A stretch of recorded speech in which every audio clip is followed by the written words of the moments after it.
고수의 국어 강사 안종민입니다. 자, 이번 시간에는 2024학년도 고1 9월 전국연합학력평가 국어 독서 지문이죠. 33번부터 37번까지 독서, 비문학, 사회 지문 한번 해설 강의 해보겠습니다. 사회 지문이고요. 사회에는 보통 경제 지문, 보통 법률 지문, 그리고 잘 나오지는 않지만 그냥 일반 사회학 이런 것들에 대해서 보통 나옵니다. 경제 법률이 좀 많은데요. 경제 지문입니다. 경제 지문은 개념, 법률 지문은요, 개념, 그 다음에 효과, 그 다음에 조건, 그 다음에 예외, 이런 것들이 중요한 출제 포인트가 되겠습니다. 자, 그러면 지문 한번 읽어보겠습니다. 자, 형법은 범죄와 형벌을 규정한 법률입니다. 형법은 범죄와 형벌을 규정한 법률이다. 범죄는 죄를 저지른 것이고요. 형벌은 처벌을 하는 것이죠. 그래서 만약에 살인죄를 저질렀다, 그러면 무기징역을 했다. 이것을 법률로 정한 것이 형법이다. 법률은 국회에서 국회의원이 만들게 되죠. 입법을 하게 됩니다. 어떤 행위가 형법상, 형법에 있어 형법상 범죄 행위가 성립하려면, 이게 조건입니다. 조건은 첫 번째 조건, 두 번째 조건, 세 번째 조건이라는 이 세 가지 조건을 순차적으로 모두 여기 두 가지가 있죠.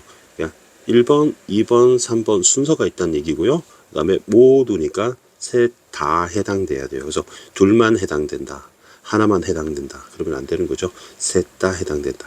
만약에 위법성 책임은 있는데 구성 요건 해당성이 충족되지 않으면 범죄가 아니다, 이렇게 되는 거예요. 그래서 이렇게 파악을 해봤습니다.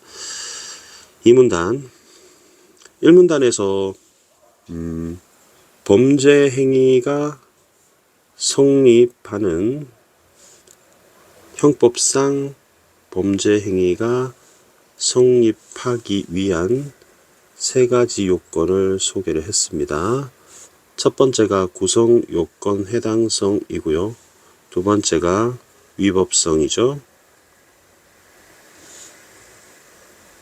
세 번째가 책임입니다.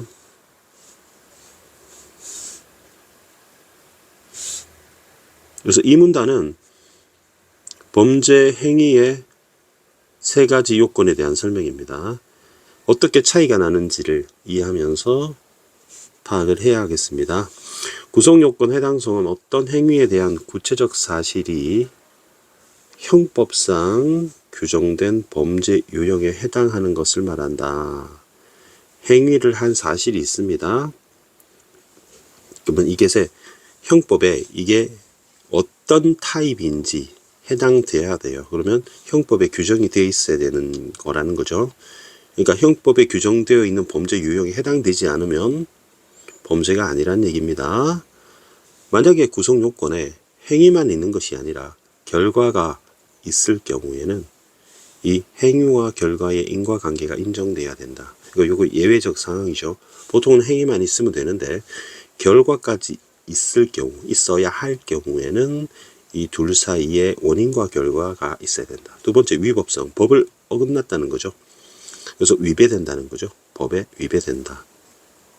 그래서 구성 요건에 해당되는 행위면 보통 위법성이 추정된다.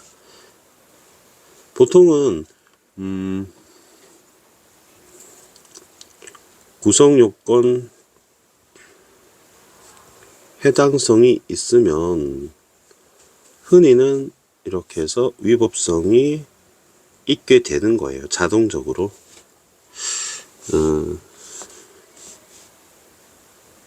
하지만 구성요건 해당하는 행위더라도 예외적으로 위법성을 소멸시키는 사유인 위법적 조각 사유에 해당하면 범죄가 성립하지 않는다.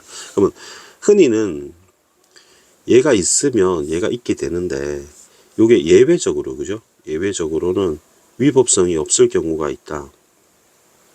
예외적으로 위법성이 없을 경우가 있다. 그게 위법성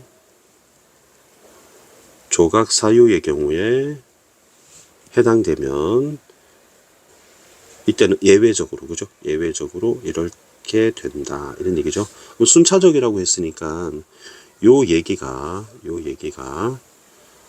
또 다음 프로세스인 책임으로 이어질 것 같습니다. 그 다음,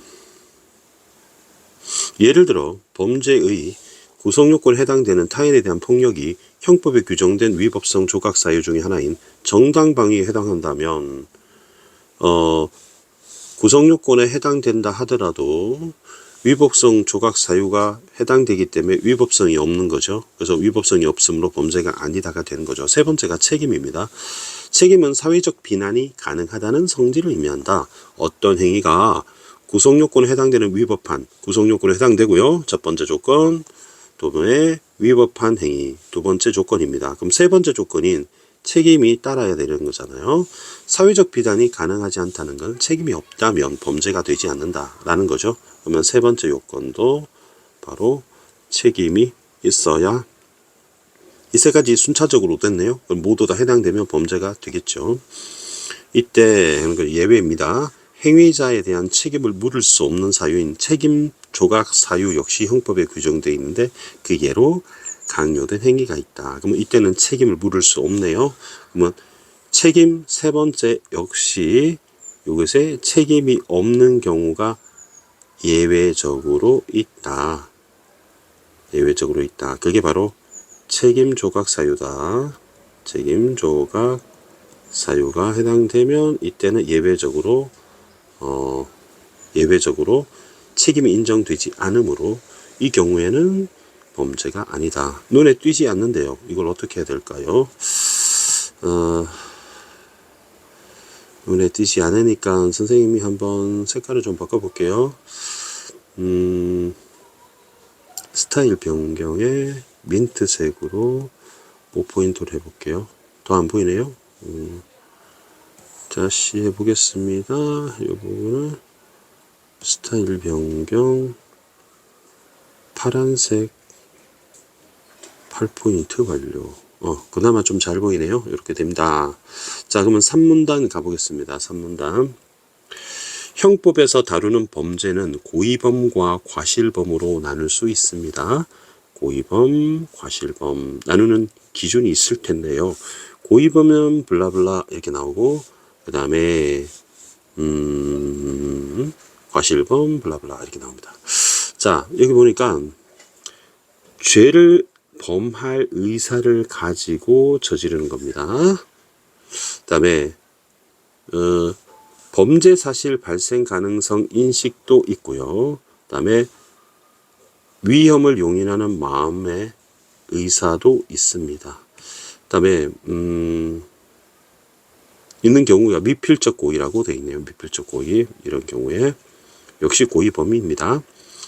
고의범이 대부분이지만 실수로 타인의 생명과 신체를 침해하는 사례가 많아지면서 죄를 범할 의사는 없지만, 그러면 이 기준이 죄를 범할 의사가 있다 없다를 가지고 나눌 수 있는 거죠. 죄를 범할 의사가 있으면 고의범이 되고 이게 없으면 과실범이 되네요.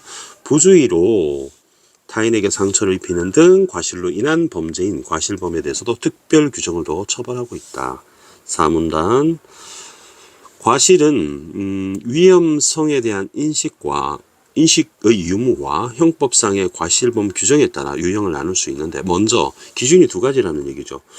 첫 번째가 위험성에 대한 인식이고 유무고, 그 다음에 형법상의 과실경 규정입니다. 그러면 첫 번째 나눈 기준은 인식의 유무에 따라 나누는 것.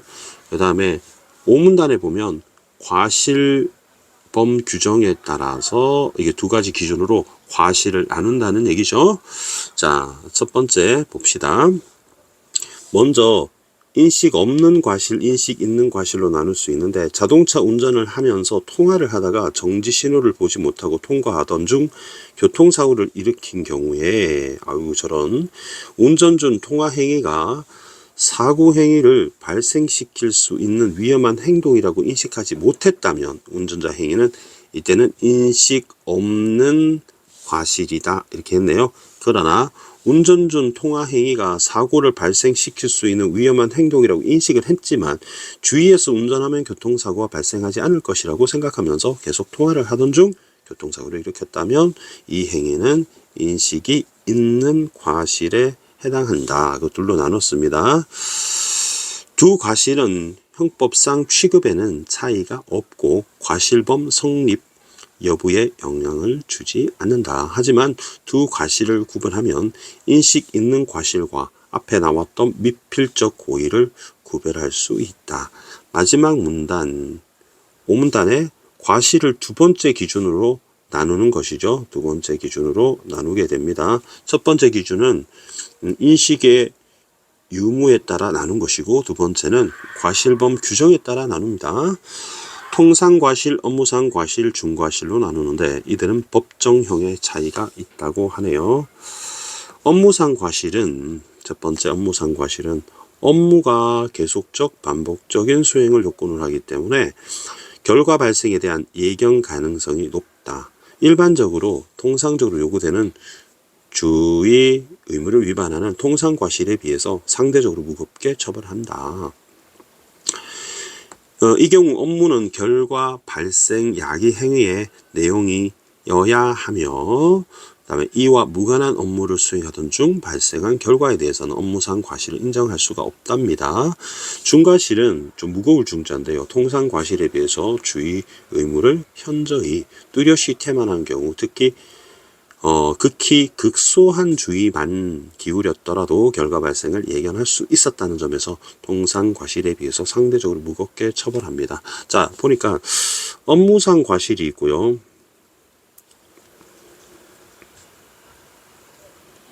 그 다음에 중과실이 있는데, 자, 이것이 통상과실, 통상의 과실보다는 무겁게 처벌을 합니다. 처벌의 차이가 납니다. 자, 그래서 문제 한번 풀어보겠습니다. 여러분 좀 매우 어렵지 않았을까 생각을 합니다. 자, 33번 문제입니다. 33번 문제.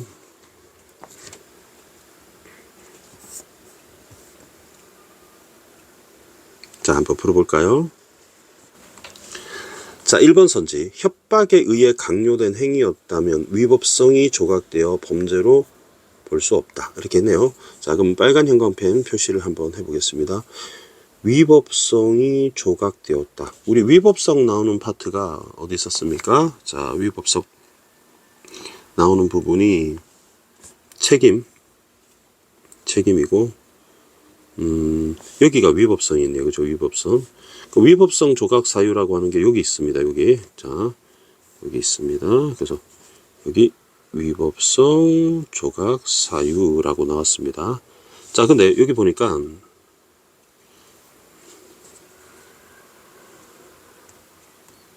이제 빨간 걸로 바꿀게요. 위법성 조각 사유. 여기 보니까 협박에 의한 강요된 행위라고 나와 있거든요. 근데 여기에 정당방위가 여기 나와 있네요. 그죠? 정당방위. 근데 협박에 의한 강요된 행위는 여기 나오네요. 근데 이거는 위법성 조각 사유가 아니고 책임 조각 사유네요. 그죠? 그래서 1번이 X가 되겠네요. 그죠? 그래서 이거는 위법성이 아니라 책임이 조각됐다고 1번을 찾으면 되겠습니다. 근데 아마 이 강의를 듣는 친구들은 이제 답을 이렇게 찾고 넘어가면 되긴 하지만 사실은 이제 내신 대비를 위해서 학교에서 꼼꼼하게 낼 수 있기 때문에 2, 3, 4, 5 선지도 분석을 해보겠습니다. 어떤 행위에 대한 결과가 없더라도 그 행위만으로 구성 요건에 해당할 수 있다. 한번 보겠습니다. 요거는 쌤이 잘라내어서 붙여넣기를 이쪽으로 하겠습니다. 자, 여기다 두고 여기 보시면요. 결과가 없더라도 행위만으로 구성요건에 해당될 수 있나? 그러면 파란색으로 형광펜으로 표시를 해볼게요. 지금 보시면 구성요건이라고 나왔잖아요. 그러면 구성요건은 여기 지금 구성 요건이 있잖아요. 그죠? 비교를 해보는 거예요. 그러면, 구체적인 사실이 형법상 규정된 범죄 유형에 해당되는 것을 말한다라고 되어 있는데, 여기 보면 행위라는 말이 나옵니다. 행위. 근데 행위와 결과를 요구하는 경우에는 둘 사이에 인과관계가 있어야 되거든요. 그러니까 행위만으로도 구성 요건에 해당되는데 결과까지 요구되는 경우에는 둘이 인과관계가 있어야 된답니다. 그러면 결과가 없더라도 일반적인 경우에는 행위만 가지고서도 구성 요건에 해당될 수 있다고 말할 수가 있는 거죠. 여러분 이해하셨죠? 그다음에 3번 선지. 어떤 행위가 형법에 규정된 범죄 행위의 유형에 속한다면 범죄로 볼 수 있다라고 되어 있습니다.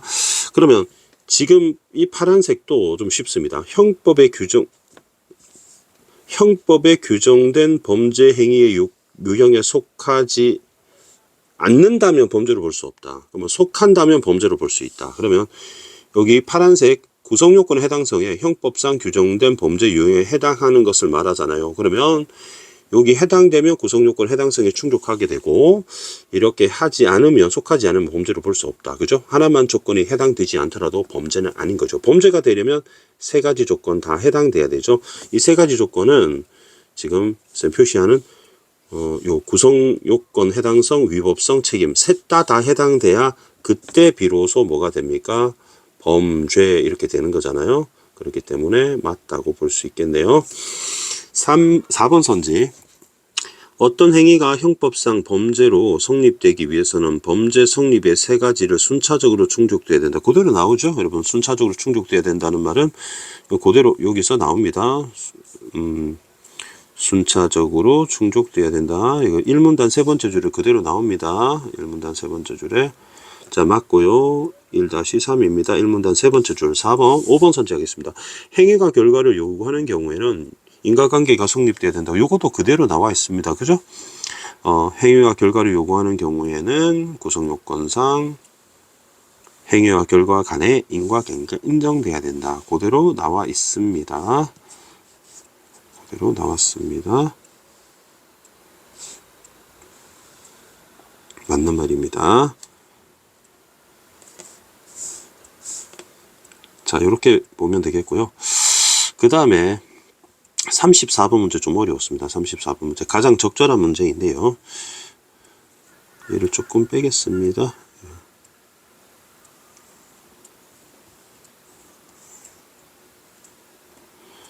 자, 가의 이유로 추론한 것은 가의 내용이 이렇습니다. 인식 있는 과실과 미필적 고의를 구별하는 겁니다. 자, 인식 있는 과실하고 미필적 고의하고 구별합니다. 그러면 과실과 고의를 구별하는 거죠. 자, 그런데 여러분 그 2번 선지를 보면 과실만 나와 있잖아요. 과실을 둘로 나눈 거잖아요. 그죠? 그러니까 과실을 둘로 나눠서 위험성 인식 여부에 따라서 인식 있는 과실하고 인식 없는 과실하고 이렇게 나눴을 뿐이니까 이거는 고의랑 구별하는 문제가 아니죠. 그래서 2번은 소거하겠습니다. 1번은 고의는 과실보다 부주의로 인해라고 했는데 여러분 이번에 쌤이 오렌지 색깔로 부주의 한번 찾아볼게요. 자, 부주의라고 하는 게 3문단에 보면 부주의가 나와 있습니다. 근데 부주의는 과실이죠. 그렇기 때문에 고의가 부주의가 아닙니다. 그래서 내용 일치상 틀렸습니다. 3번 볼게요. 위험성에 대한 인식 여부가 고의와 과실을 나누는 중요한 기준이기 때문입니다. 라고 했거든요.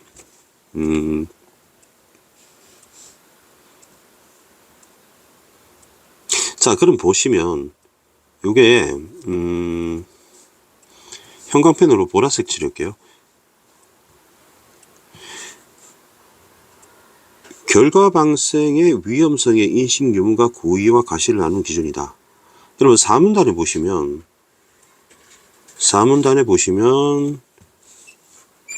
결과 발생의 위험성에 대한 인식 유무에 대해서 나누는 것은 인식 있는 과실과 인식 없는 과실을 나누는 기준이지 고의와 가실을 나누는 기준은 아니잖아요. 그렇기 때문에 X가 되는 겁니다. 아시겠죠? 자, 그러면 4번 선지 보겠습니다. 고의와 가실은 범죄 사실의 발생 가능성에 대한 인식 유무와 그 결과를 용인하는 의사 유무 모두 차이가 있기 때문이다 라고 했습니다. 자, 어떻게 되느냐 하면요, 여러분 요거 보세요. 범죄 사실의 발생 가능성에 대한 인식 유무와 그 결과를 용인하는 의사 유무 모두의 차이가 난다고 했죠. 고의와 가실이. 그럼 볼게요. 이 두 가지에 대해서 선생님이 두 번째 거는 파란색으로 밑줄을 치겠습니다. 빨간 밑줄, 파란 밑줄, 이 둘 다 차이를 보겠습니다. 자, 보시면 이번에는 선생님이 초록색으로 한번 표시를 해 보겠습니다. 초록색으로 표시를 해 보겠습니다. 자, 보십시오. 고의요. 고의가 인식은 물론이라고 되어 있어요. 그죠? 여기 보면은 범죄 사실 발생 가능성에 대한 인식이 있다고 했죠.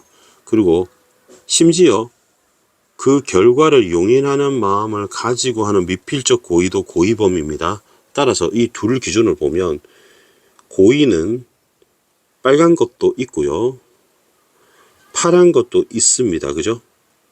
그죠? 근데 두 번째 과실을 보겠습니다. 과실. 과실의 경우에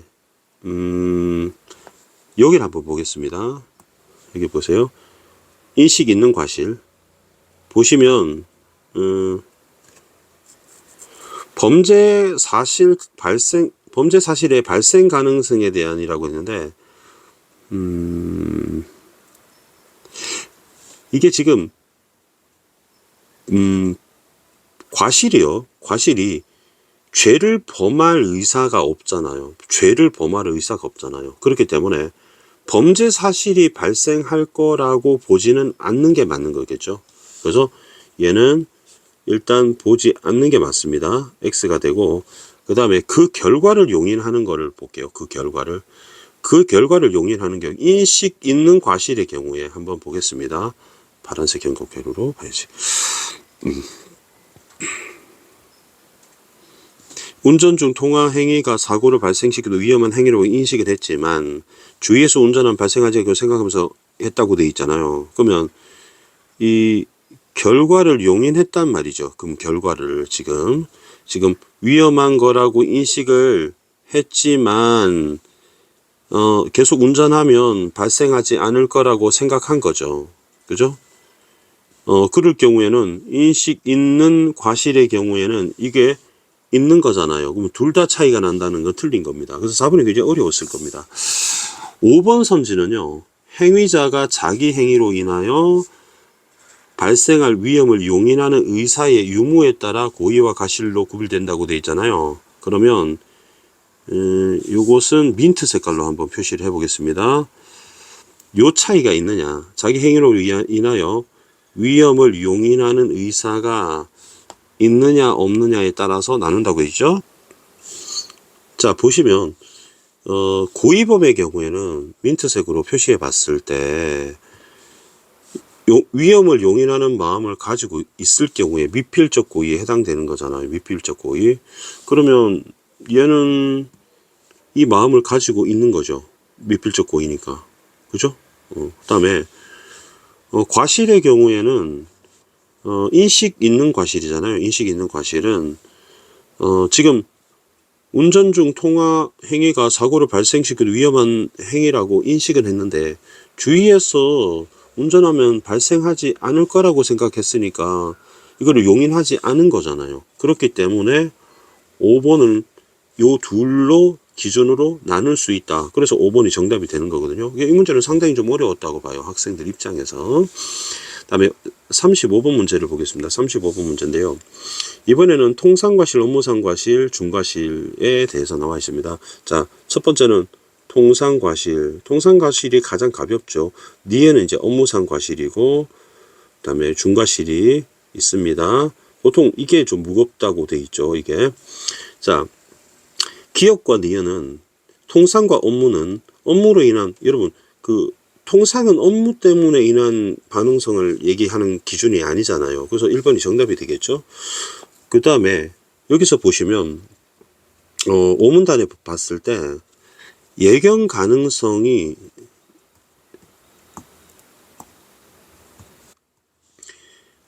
결과 발생에 대한 예견 가능성이 높다고 한 건데, 여기서 가능성을 얼마나 예견했느냐라고 돼 있잖아요. 예견 가능성이 높다라는 거고 얼마나 예견했느냐라고 말하는 건 좀 다릅니다. 그렇기 때문에 요것도 틀렸기 때문에 1번이 정답이 되는 거고요. 그 다음에 2번은 태만 주의 의무에 대한 태만 정도의 차이를 기준 나눈다고 했을 때 요 마지막 여러분 글 보시면 굉장히 태만하게 하면 그게 중과실이잖아요. 통상 과실에 비해서. 그럼 나눌 수 있는 게 맞는 거죠.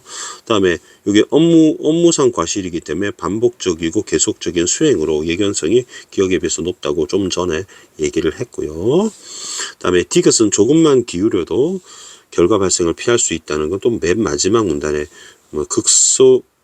극히 근소한 주의만 기울여더라도 결과 발생을 예견할 수 있다고 했기 때문에 맞는 말이고요. 5번에 법정형의 차이가 있다라는 것은 맨 마지막 문단 시작하자마자 법정형의 차이가 있다기 때문에 맞는 말이 되겠습니다. 36번 한번 보겠습니다. 36번. 자, 윗글을 참고하여 보기의 판결문에 대한 반응으로 적절한 것은 나와 있습니다. 선지 한번 보겠습니다. 그리고 보기를 먼저 읽겠습니다. 왼쪽에 볼게요. A씨 견주는 자신의 의료 매장에서 반려견을 키우고 있었다. A씨는 몇 년 몇 월 10일 11시에 자신의 매장에서 환불을 요구하는 손님과 다툼을 벌였고 그 과정에서 A씨의 반려견이 밖으로 나갔다. 이때 B씨에게 A씨의 반려견이 달려들었고 B씨는 A씨의 반려견에게 물려 상해를 입게 되었다.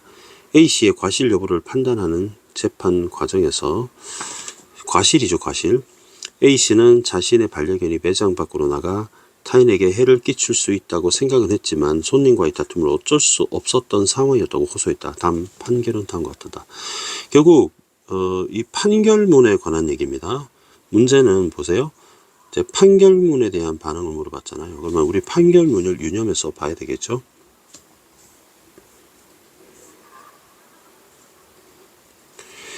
피고인 A씨는 피고인이 운영하는 의류 매장에서 견주로서 반려견에게 목줄을 채우지 않은 채 풀어놓고 출입문에 잠금 상태를 소홀히 한 과실로 피해자 B씨에게 상세 불명의 신체 부위에 상처를 입게 함으로써 피고인을 벌금 150만 원에 처한다. 그러면 범죄로 지금 처리가 된 것 같습니다. 근데 범죄는 범죄인데 지금 나와 있는 워딩을 보니까 분명히 과실이라고 했어요. 그죠? 과실일 때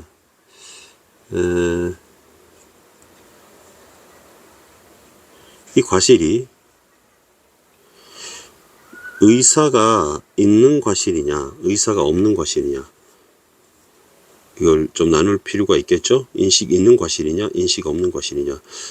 자, 그러면 이거는 인식이 없었던 게 아니라 생각을 했잖아요. 그죠? 인식 있는 과실이겠죠. 인식 있는 과실이라고 볼 수 있겠죠. 왜냐하면 그러니까 이 생각을 했잖아요. 반려견이 밖으로 나가서 해를 끼칠 수도 있다고 생각했지만 했기 때문에 인식 있는 과실이라고 볼 수 있겠죠. 인식 있는 과실이라고 볼 수 있겠죠. 그러니까 고의가 아닙니다. 고의가 아닙니다. 고의가 아니고 과실입니다. 그리고 중과실이냐 업무상 과실이냐 통상 과실이냐고 봤을 때 이거는 잘 모르겠습니다. 이거는 약간의 주의만 기울이더라도 예견할 수 있었다는 점에서는 중과실로 볼 수 있을 것 같은데요. 그죠? 자, 보겠습니다. A씨가 반려견에 대한 1번 선지 관리 소홀히 한 사실이 A씨에 대한 사회적 비난이 가능하다고 판단한다. 그러면 사회적 비난이 가능하다는 것은 우리 세 가지 사안 중에 우리 책임이 있다는 거잖아요. 그죠? 책임이 따른다. 그래서 우리 세 가지 조건 다 해당돼야 되잖아요. 그러니까 얘도 다른 거기 때문에 범죄로 본 거죠. 그래서 맞는 말이 되고요. 그다음에 과실범 성립 여부에 영향을 미쳤다는데 이거는 색연필로 표시를 해보겠습니다. 색연필로 표시를 해보겠습니다. 과실범 성립에 영향을 미쳤다 라고 되어 있네요. 그러면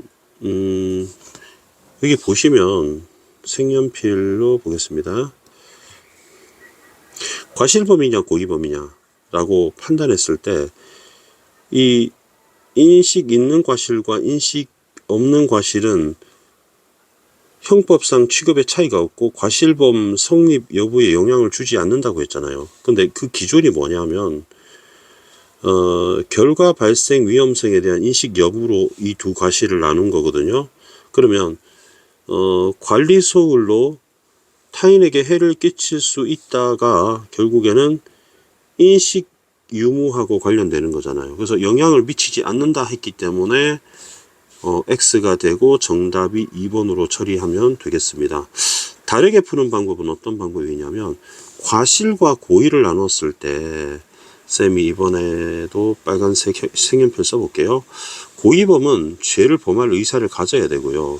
과실범은 죄를 범할 의사가 없어야 돼요. 결국 죄를 범할 의사가 있느냐 없느냐가 과실범 성립 여부에 영향을 미친다고 봐야 되거든요. 그래서 두 가지 기준으로 2번으로 정답으로 보시면 되겠습니다. 3번 선지. 3번 선지는 손님과 다툼으로 반력이 된 관리를 소홀히 할 수밖에 없었다고 주장하는 부분은 책임 조각 사유로 인정받지. 책임 조각 사유로 인정을 만약에 받았다면 책임 조각 사유로 인정을 받았다면 이걸 받게 되면 책임이 없어야 되잖아요. 그죠? 근데 인정받지 않았기 때문에 책임이 있는 거죠. 책임이 있어야 범죄가 되고 이 사람이 150만 원 벌금을 받게 되는 거잖아요. 그래서 맞는 말이 됩니다. 4번은 관리 소홀을 했고 상해를 입힌 점은 형법상 규정된 범죄 유형에 해당된다. 그거는 첫 번째 기준 뭐였어요? 구성요건 해당성이죠. 구성요건 해당성. 그럼 첫 번째 조건에도 당연히 해당돼야 돼요. 셋 다 해당돼야 범죄가 되니까. 이해됐죠? 다음에 관리 소홀로 타인을 다치게 한 벌금형을 받았다는 점에서 위법성이 있다고 판단했다. 당연히 두 번째 기준도 있다고 판단한 거죠. 그래서 3, 4, 5는 좀 쉬웠고 2번이 좀 어려웠을 것 같습니다. 마지막 문맥상 의미 문제인데요. 문맥상 의미 문제를 푸는 방법 이렇게 풀면 됩니다. 쌤 이번에는 파란색 형광펜을 한번 꺼내 보겠습니다. 여기 파란색 형광펜 색연필을 꺼내 보겠습니다. 이 문맥상 의미에서 A가 어디 있습니까? A가 교통사고를 일으켰다고 돼 있잖아요. 그러면 교통사고와 가장 비슷한 걸 찾으면 됩니다. 그러니까 트러블을 만든 거죠. 그죠? 부정적인 거에서 정답을 1번으로 보면 되겠죠. 먼지를 일으켰고요. 몸을 일으켰고요. 바람을 일으켰고요. 집안을 일으켰습니다. 그러면 구체적인 것은 답이 될 수 없습니다. 구체적인 것은. 왜냐하면 교통사고는 사고 액시던트 자체잖아요. 눈에 안 보이는 거죠. 말썽은 눈에 안 보이는 추상적인 개념인 겁니다. 그럼 바람은 또 물리적인 것이고요. 집안하고 말썽은 교통사고는 좀 거리가 멀죠. 그래서 이거는 여기 목적어에 해당되는 명사가 가장 유사한 것을 찾으면 좀 쉽게 판단할 수 있을 겁니다. 자, 이것으로 강의를 마치겠습니다. 구독, 좋아요 부탁드리고요. 항상 최선을 다하겠습니다. 여러분 감사합니다.